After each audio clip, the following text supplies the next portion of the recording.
नमस्कार दोस्तों, मैं हूं मनोज राय। आज हम बात करेंगे बच के बारे में। ये इसके इतने फ़ायदे हैं। ये तुतलाने हकलाने वालों के लिए रामबाण है। यह पौधा 6 महीने में दूर होगी दिक्कत, बस रोज़ करना होगा ये काम।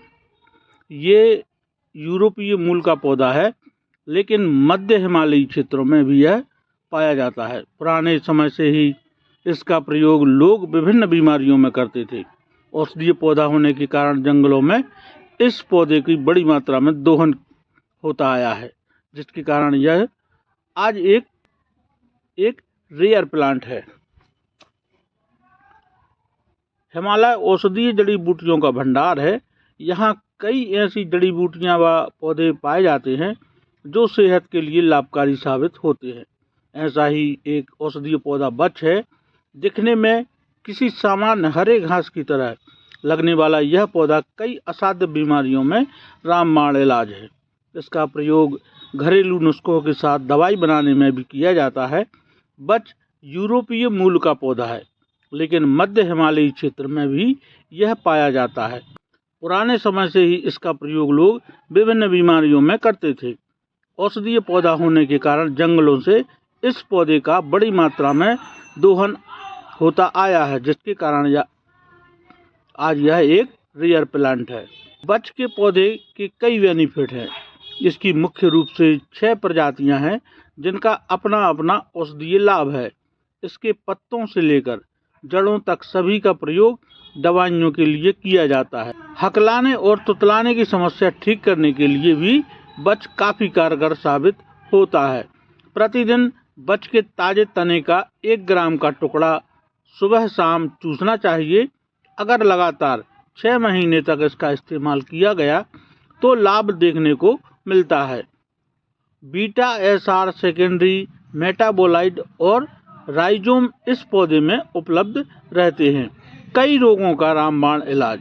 जड़ी बूटियों पर काम कर रहे बच का प्रयोग माइग्रेन जैसी बीमारी में भी किया जाता है।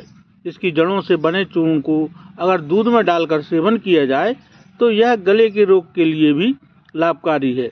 बच्चों की खांसी दमा से भी छुटकारा दिलाने में कारगर होता है। इसके लिए अन्य औषधियों के साथ इसका प्रयोग करना चाहिए। यह भूख बढ़ाने में भी मदद करता है। बढ़ती डिमांड बना दोहन का कारण। आधुनिकता के बदलते दौर के साथ कई औषधीय पादप विलुप्ति की कगार पर पहुंच चुके हैं। आम लोगों को इन पौधों की जानकारी न होने पर बाजार में बढ़ती डिमांड के चलते इनका दोहन तो होता रहा है, लेकिन इसे आजीविका के रूप में देखते हुए कोई इनकी काश्तकारी नहीं करना चाह रहा।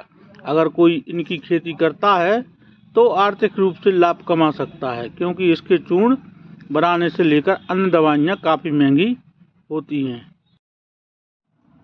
यदि बच को और अकरकरा को दोनों को घिसकर थोड़ी मात्रा में दिया जाता है, बच्चों को चढ़ाया जाता है, तो हकलाना और तुतलाना लगभग 40 दिन में भी ठीक होते देखा गया है।